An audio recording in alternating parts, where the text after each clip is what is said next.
Ein wunderschönes Hallöchen heute wieder rund um Star Citizen mit eurem Faxi. Schön, dass ihr wieder da seid auf meinem Kanal. Ich habe euch wieder was mitgebracht. Das ist diesmal der Inside Star Citizen. Die Themen möchte ich mit euch durchgehen. Heute geht es um das Thema Physikalisches Inventory. Was ändert sich mit der 3.15 für uns? Was wird sich alles ändern? Was hat das für uns für Auswirkungen, dass wir nur noch ein physikalisches Inventory haben, nicht mehr das globale Inventory? Das möchte ich mit euch jetzt genau direkt angucken. Wenn euch das Video gefallen hat, gerne einen Daumen oben da lassen und bitte die Glocke betätigen und natürlich ein Abo da lassen, würde ich mich sehr freuen hier auf YouTube. Wie gesagt, legen wir mal direkt los mit den Inside Star Citizen. Let's go, los geht's, ihr Lieben. Gehen wir direkt rein.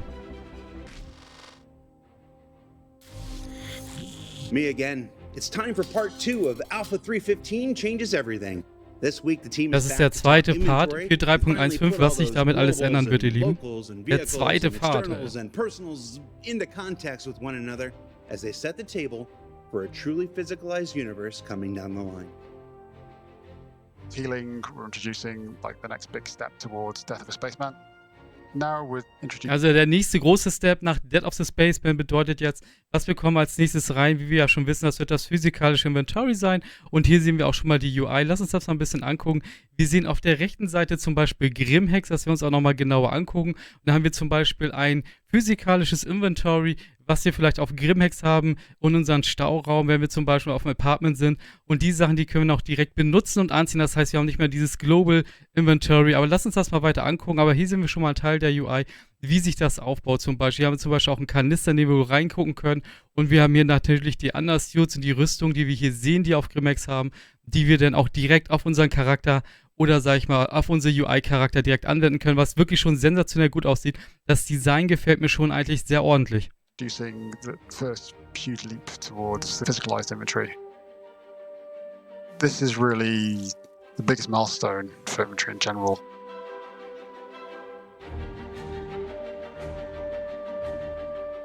The move towards physicalized inventory is really an attempt to make players think and make choices. This is the loop where you have to decide what I take with me is the stuff that I have access to me.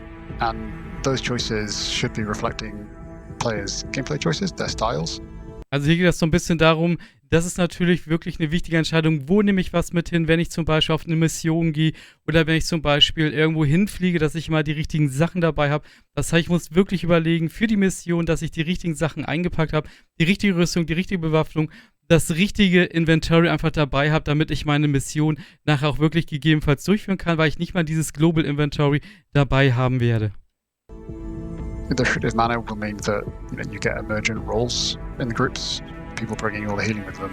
Also hier hast du ja zum Beispiel auf der linken Seite den Backpack, auf der rechten Seite hast du ja zum Beispiel das Grimhex Inventory und du siehst, dass du direkt auch Sachen in den Backpack reinpacken kannst, also in deinen Rucksack so gesehen. Und das ist das Inventory, was du auf Grimhex allgemein hast. Und du kannst die Sachen darüber swappen und überlegen, was brauche ich jetzt für meine Mission. Because the other guys around them have all the ammo, that kind of thing. So that there are so many different aspects involved in restricting things that encourage communication and cooperation that change the way that you play the game and ultimately drastically impact the experience. So if you've played Star Citizen, and I hope you have, then you'll be familiar with the global inventory. You're able to access anything you want. Das, was Sie jetzt nochmal sehen, das ist das globale Inventar, was wir bis jetzt noch haben in der 3.14, was wir jetzt nicht mehr haben werden in der 3.15. Das heißt, wir können nicht mehr global in die Datenbank im Backend zugreifen, um alle Daten, unsere ganzen Items uns anzugucken und natürlich auch auszustatten. Das zählt natürlich auch für die Raumschiffe nachher am Ende, aber wie auch erstmal für unseren Charakter. At any location. You could be carrying a whale in your backpack, and we don't want that.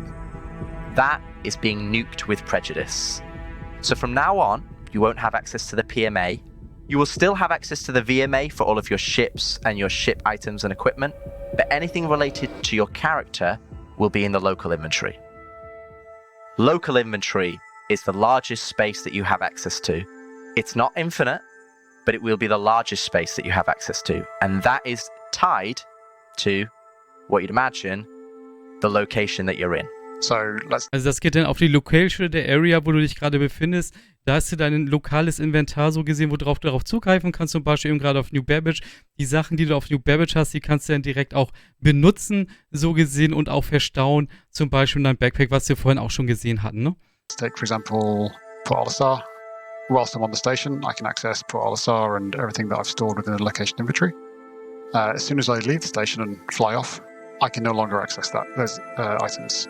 So when you open up your inventory, you'll be able to just press I or go through it, the person line of thought, and open up your inventory, and you'll see, okay, there's all of the gear on my character, and then you'll have another kind of window on the other side, which will show all of your local inventory.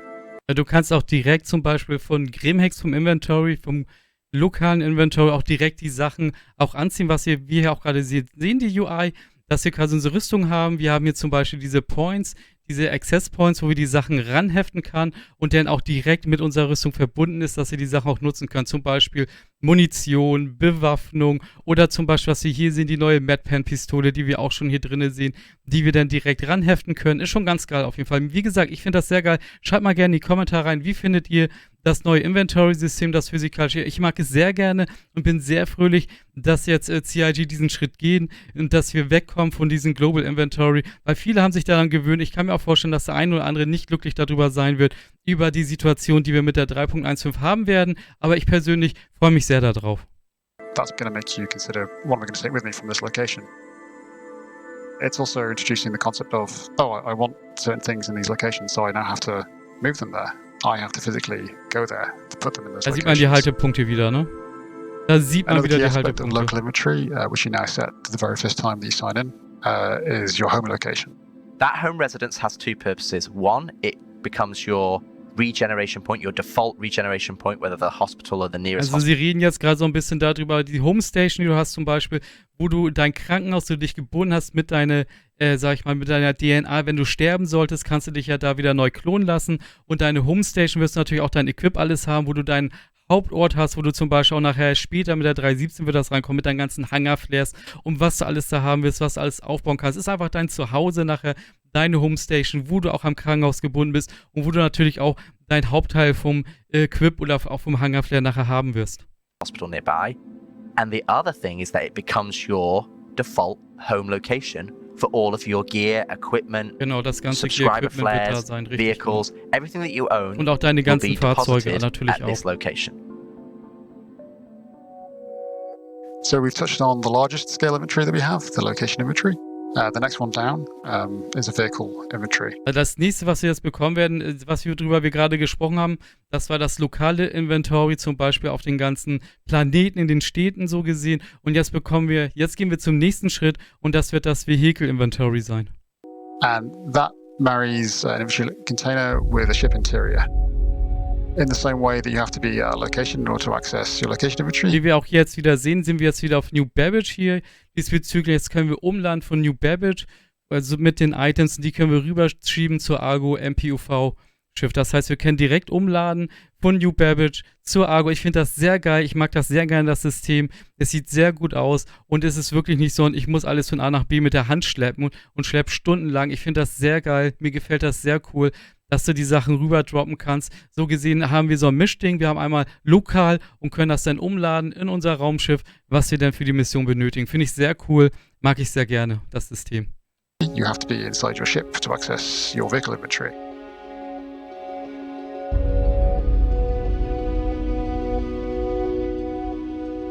Larger ships will have more inventory and smaller ships will have less inventory. Also jetzt erzählen sie nochmal, große Schiffe haben großes Inventory, kleine Schiffe haben kleineres Inventory. Natürlich, klar, das macht natürlich auch Sinn, gar keine Frage. Logisch. And this is simulating all of the lockers and all the physical storage that you would have had on those ships. The interface allows you to drag and drop from location to vehicle, so you'll be able to move items between locations. Jetzt sehen wir zum Beispiel auch Port Olisar, wie die Sachen von Port Olisar eingeladen werden. Einmal direkt auf die Rüstung, was er gerade angesetzt hat, über den Haltepunkt. Und jetzt packt er von Port Olisar auch noch ein paar Sachen rein. Zum Beispiel von der Carrack. Und hier sehen wir zum Beispiel auch prozentual, wie voll das Inventory ist von der Carrack. Hier können wir jetzt zum Beispiel prozentual sehen, wie viel haben wir schon geladen, wie viel können wir noch reinladen vom Inventory. Dann wissen wir ungefähr, wann das Schiff voll ist.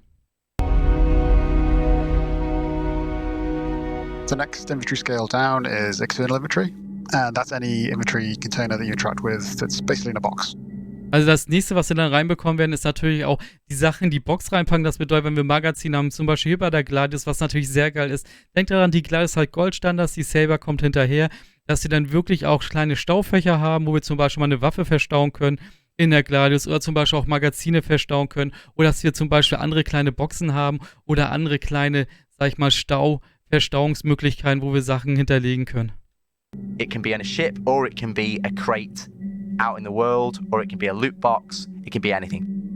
Zum Beispiel in die Lootbox werden jetzt die It Sachen could even reingepackt. be the corpses that you leave. The hell?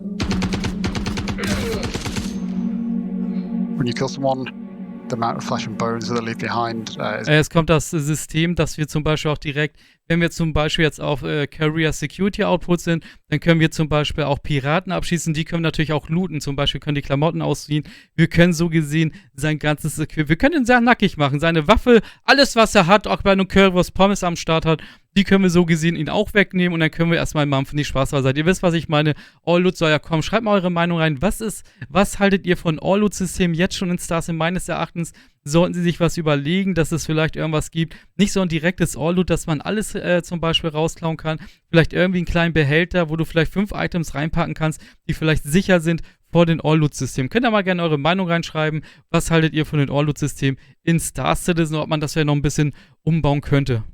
that you can interact with and start rummaging around inside. It's an interface that allows you to drag off armor, weapons, etc.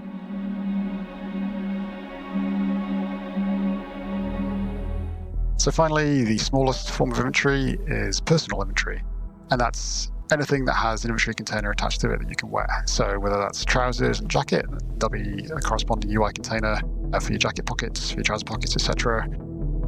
That's environment suits, that's core armor, that's leg armor.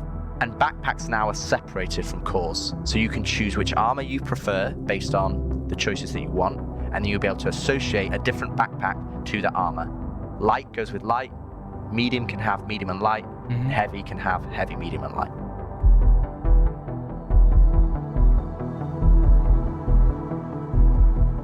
So with all these different types of inventories, different sizes and whatnot, that brings us to asking, how do you track where everything is? How do I know where I've left that bag of ammo?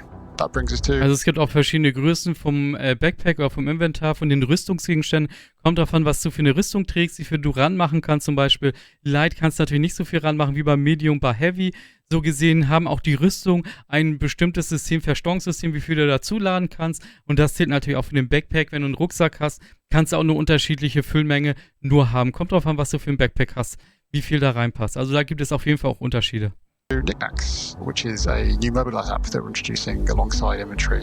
You're able to load up knickknacks, look at it, and at any moment... Also Knickknacks ist eine neue Sache, die ins Mobilglas reinkommt. Da können wir zum Beispiel, das ist eine Übersichtkarte, wo wir sehen, wo wir was haben, wo gerade was ist. Sonst wäre es natürlich ein bisschen komisch, dass wir nicht unbedingt wissen, wo was ist. Aber das ist natürlich eine sehr geile Sache, dass sie direkt auch eine Übersichtskarte haben, damit wir auch unsere Items wiederfinden, wo wir die Sachen mal verstaut haben. Sehr, sehr geil. Zum Beispiel Stanton, Hurston, Lorville wissen wir ungefähr, was wir für Sachen haben. Das heißt, wir haben hier wirklich eine Übersichtsseite, die nennt sich einfach Knickknacks. Die Knickknacks-Seite, wo wir die Sachen wiederfinden. Also, das war schon mal eine coole Sache. Finde ich geil, könnt ihr auch mal gerne reinschreiben. Ist auch eine schöne Sache, dass die IG auf jeden Fall gleich da auch dran denkt, dass wir unsere Items wiederfinden im Universum. Real-time update of all of the items. Real-time update. So you want to know where that P6LR is. Das bedeutet zum Beispiel, wenn wir irgendwo hinfliegen, irgendwo was hinpacken, das ist ein Real-Time-Update, was so gesehen auch persistent ist. Ist natürlich eine geile Sache. Hier haben wir so gesehen auch wieder ein persistent drinne, dass unter Items uns persistent irgendwo abgelegt werden und das in Real-Time. Das ist natürlich schon eine coole Sache. Like, oh, where did I leave it? Oh, I left it on my ship that's in Port Olisar. Oh, cool. I can go and get that. As with many other features that have been released with Star Citizen, there's more to come. We'll continue to improve it and work on it and flesh out additional functionality. There's a lot more things to consider, to remember, and to coordinate over. I think we're moving towards what the game is intending to be. It's very easy as game designers or game developers to focus on individual mechanics and say, oh, this mechanic does this and this mechanic does this. But what my job is and what I'm trying to help deliver, and is to deliver Chris Roberts' vision. And that vision is this Star Citizen experience that everybody loves and wants to play, and everybody is working towards. And inventory and healing are huge ways of moving towards that goal. And the biggest thing that you'll notice is that they're going to change how you play the game. So what did we learn this week? There's an enormous shift coming. Was wir jetzt nochmal angesprochen hatten, sein Job ist, seine Vision umzusetzen von Chris Roberts und die Experience zu uns nach Hause zu bringen, dass wir wirklich viel Spaß haben mit Star Citizen, und das wird ein großer Gamechanger sein, den wir jetzt reinkriegen werden, wie auch das Mythic-Gameplay, wie auch das physikalische Inventar. Das heißt, da wird sich auf jeden Fall sehr, sehr, sehr, sehr viel ändern, ihr Lieben. Jetzt erstmal vielen, vielen Dank fürs Zuschauen, fürs Mitmachen. Ich wünsche euch jetzt erstmal einen wunderschönen, entspannten Start ins Wochenende. Und ich hoffe, es geht euch einfach gut. Ich hoffe, ihr seid gut reingekommen ins Wochenende. Wenn ihr Bock habt, schaut auch mal gerne vorbei auf meinen Live-Channel. Ich werde ab 17 Uhr wieder auf Twitch live sein für euch. Deswegen schaut gerne vorbei, würde ich mich sehr freuen. Und wenn euch das Video gefallen hat, gerne einen Daumen oben da lassen. Wenn ihr nichts mehr zu Star Citizen verpassen wollt, gerne die Abo und die Glocke betätigen. Dann verpasst ihr auf jeden Fall gar nichts mehr auf meinem Channel. Wie gesagt, das werde ich unten alles verlinken. Und ich werde, wie gesagt, Freitag, Samstag, Sonntag bis Montag für euch da sein. In diesem Sinne, euer Fexi. Bye, bye. Tschüss, ihr Lieben.